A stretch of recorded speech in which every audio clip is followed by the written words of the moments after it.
आरती की परछाई वो गर्मियों की एक उमस भरी रात थी।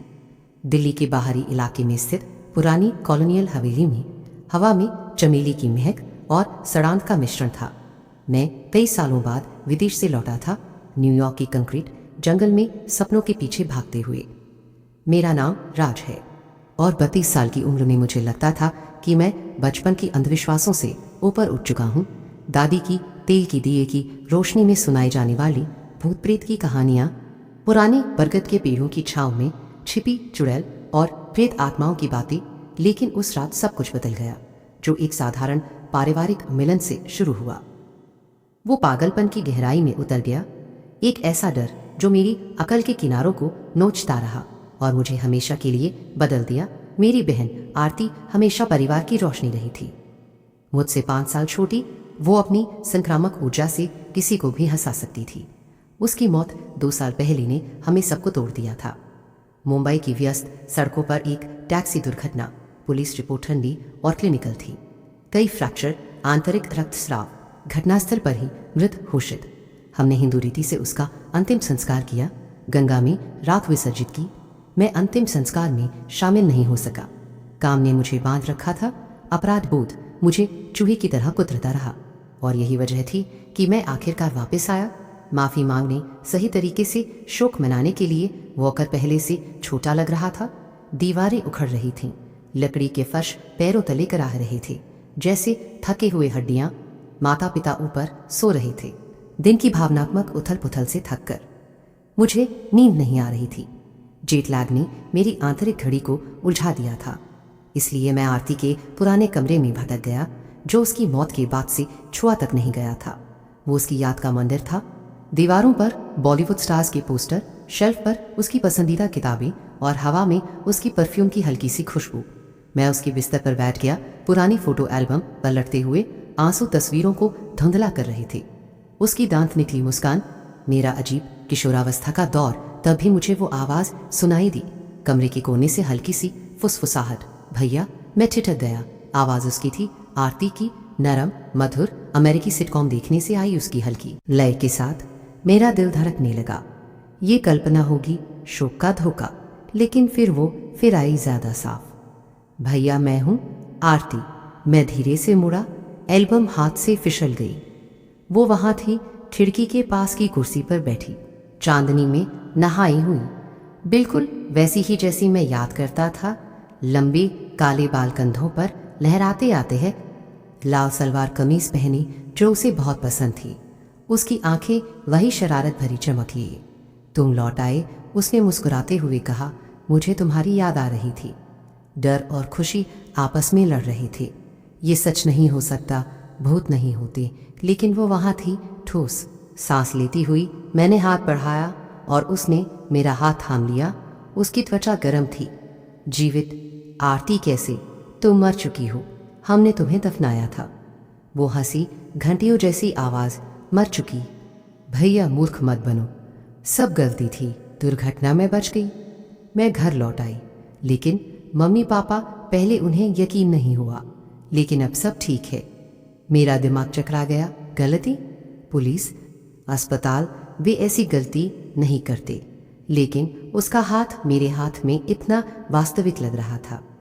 हम घंटों बातें करते रहे, बचपन की शरारतें याद करते, टीवी रिमोट पर लड़ाइयाँ, लेखिका बनने के उसके सपने। पुराने दिनों जैसा लग रहा था। मेरी उलझन के बीच सांत्वना देने वाला फिर भी कुछ खटक रहा था। उसकी कहानियों में खाली जगहें थीं, असंगतियाँ। जब मैंने दुर्घटना के विवरण पूछे तो उसने टाल दिया। अब मायने नहीं रखता, हम साथ हैं। बातचीत अंधेरी हो गई। वो मौत के बारे में अस्वाभाविक शांति से बोल रही थी। मौत के बाद कोई डर नहीं होता भैया, उसने कहा। आंखें मेरी आंखों में गड़ाए, शांतिपूर्ण है, नदी में तैरते जैसा। कोई दर्द नहीं, कोई चिंता नहीं। मेरा पूरा शरीर कांपने लगा। वो शब्द दादी की कहानियों से गूंज रहे थे, चेतावनी भरी बातें उन आत्माओं की जो झूठी शांति से जीवितों को लुभाती हैं। अंधेरे में उसने मेरा हाथ और कसकर पकड़ा, छोड़ने से इनकार किया। उसकी मुस्कान बहुत चौड़ी हो गई, दांत पहले से ज्यादा नुकीले लग रहे थे। और तभी मुझे झटका लगा। बिजली की तरह आरती बहुत पहले मर चुकी थी। दाह संस्कार। राख मैंने फोटो देखी थी।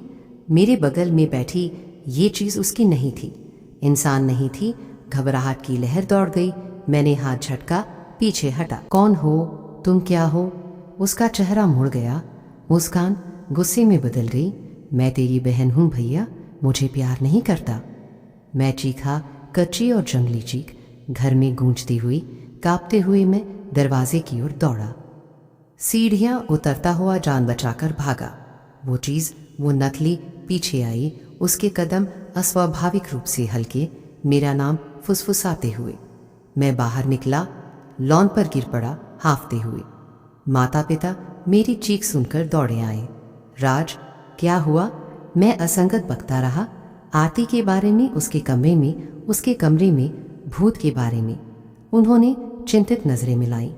बेटा, आरती चली गई, तुम्हें आराम चाहिए। लेकिन मुझे पता था कि ये खत्म नहीं हुआ। वो रात एक वास्तविक, अविस्मरणीय बुरा सपना बन गई, जिसने मेरी जिंदगी हमेशा के लिए बदल दी। मुझे नहीं पता था कि ये तो बस शुरुआत थी। अगली सुबह मैंने खुद को समझाने की कोशिश की कि वो मतिभ्रम था। जेट लैग, शोक, शायद यात्रा से बुखार। माता पिता मेरे आसपास मंडराते रहे, चिंतित, लेकिन मेरी कहानी को बुरा सपना कहकर खारिज कर दिया। घर पुराना है राज, ये धोखा देता है, पापा ने चाय पीते हुए कहा। मम्मी ने सहमति में सिर हिलाया। उनकी आंखें अनकही उदासी से लाल। मैंने पूरा दिन आरती के कमरे से दूर रहने की कोशिश की, घर के कामों में व्यस्त रहा, परिवार की खबरें सुनता रहा। लेकिन शाम ढलते ही एक अज्ञात खिंचाव मुझे फिर वहां ले गया। दरवाज़ा थोड़ा खुला था, अंधेरे की एक पतली लकीर मुझे बुला रही थी। मैंने धक्का दिया, दिल तेज धड़क रहा था।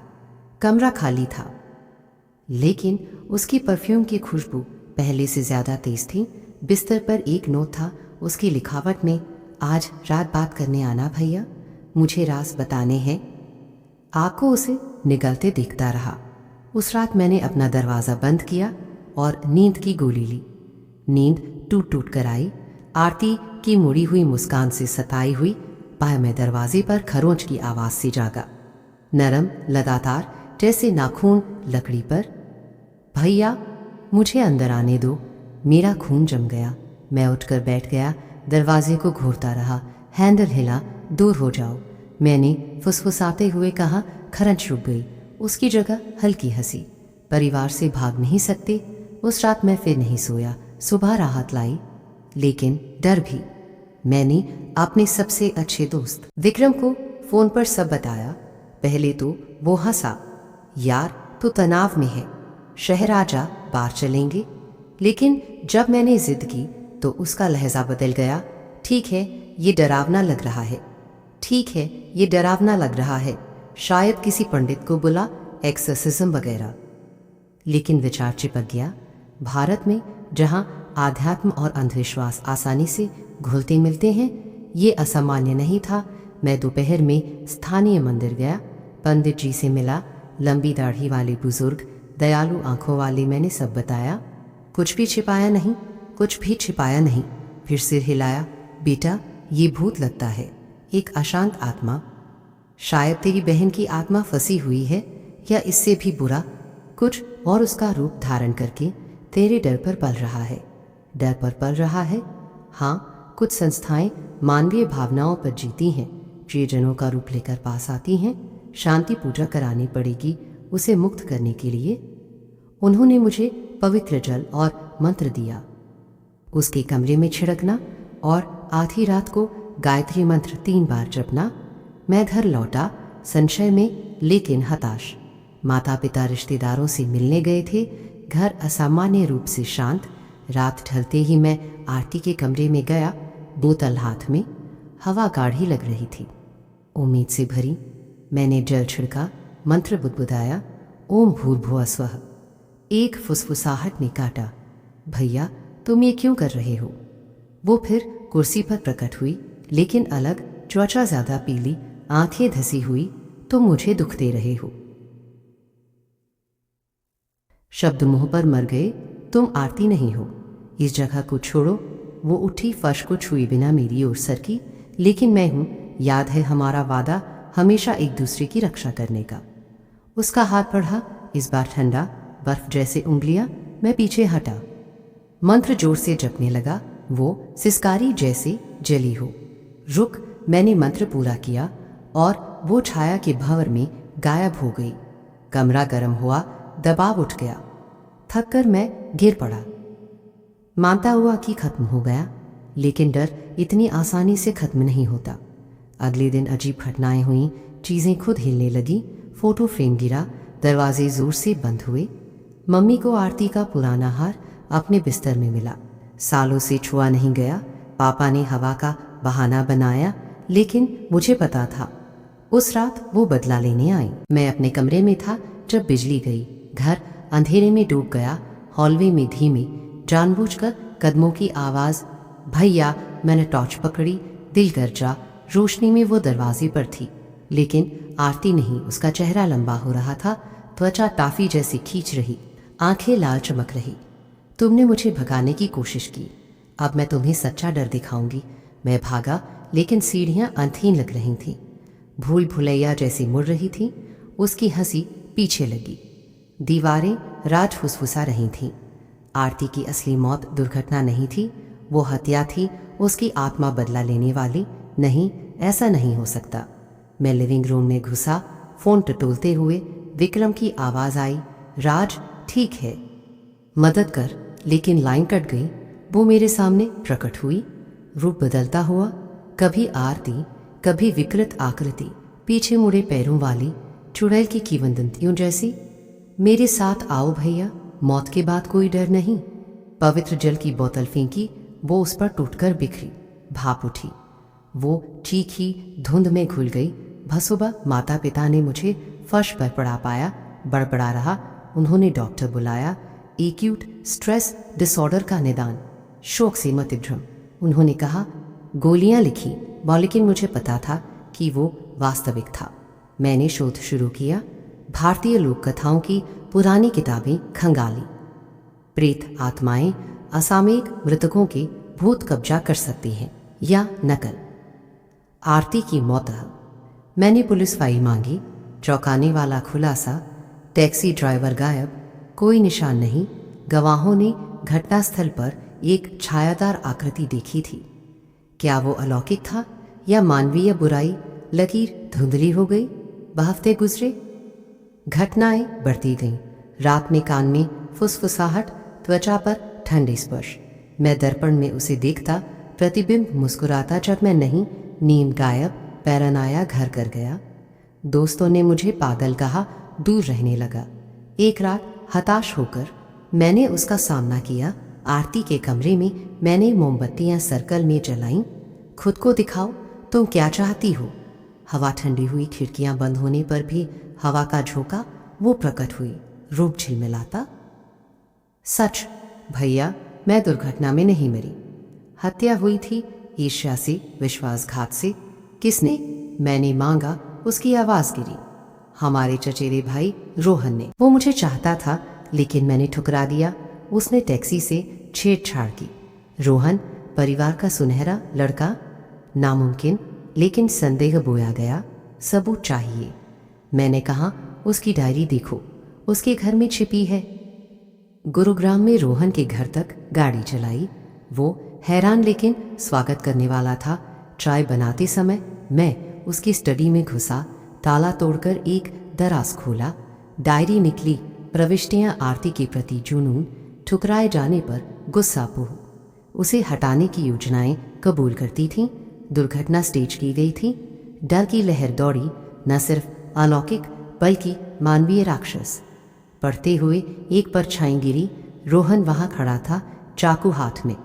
तुम्हें नहीं आना चाहिए था, वो झपटा। लेकिन एक शक्ति ने रोका। आरती की आत्मा प्रकट हुई, उसे दीवार से टकराया। न्याय, वो फुसफुसाई। रोहन ने पुलिस को सब कबूल किया, हत्या के लिए गिरफ्तार, लेकिन आत्मा बंधी रही। घर लौटकर वो आखिरी बार आई। शुक्रिया भैया, अब मैं आराम कर सकती हूँ। उसका रूप शांतिपूर्वक फीका पड़ा। लेकिन क्या खत्म हुआ? रातों बाद फुसफुसाहट लौटी। मौत के बाद कोई डर नहीं। शायद वो मुक्त हो गई, लेकिन उसके छोड़े डर मेरे साथ रहे। मैं दूर चला गया, लेकिन परछाइयां पीछे आती हैं। हर अंधेरा कमरा, हर बहन की आवाज़ याद दिलाती। सच्चा डर भूत नहीं, यह एहसास कि मरे हुए सच में कभी नहीं जाते। बचपन की यादों में और गहराई डालते हैं। आरती और मैं उस घर में बड़े हुए। उसके जटिल कमरों में लुका छिपी खेलते। एक बार वो अटारी में छिपी भूत की आवाज़ें निकालकर मुझे डराया। वो मैं भूत हूँ। तब हम हंसे थे। अब विडंबना काटती है, पापा का संशय उनकी तर्कसंगत सोच से आता था, लेकिन मम्मी मानती थी अपनी माँ की आत्मा देख चुकी थी। बढ़ते डर के दौरान पड़ोसियों ने देखा, रात में लाल कपड़ों वाली औरत बगीचे में घूमते। पुलिस जांच में रोहन के साथ ही निकले। धोखे का जाल फॉक अंतिम एक्सॉर्सिज्म पंडित जी लौटे सहायता के साथ। नमक का घेरा, पवित्र अग्नि, वो चीखी, असली रूप दिखाया। सड़ी लाश, कीड़े रेंगती, वो झपटी, लेकिन मंत्रों ने बांधा। आरती की सच्ची आवाज़ निकली, माफ़ करना भैया, मैं फंसी थी। मुक्ति अंतिम प्रार्थना के साथ वो प्रकाश में गायब हुई, पर बाद में शांति लौटी। लेकिन निशान रहे। मैं नया शहर चला गया, पुराने घरों से बचता। फिर भी शांत पलों में सोचता हूँ, क्या वो आरती थी या कुछ और अंधेरा उसका रूप इस्तेमाल कर रहा था। डर व्यक्तिगत है, अनंत। कल रात फिर फुसफुसाहट। भैया, क्या खत्म हुआ या हमेशा के लिए?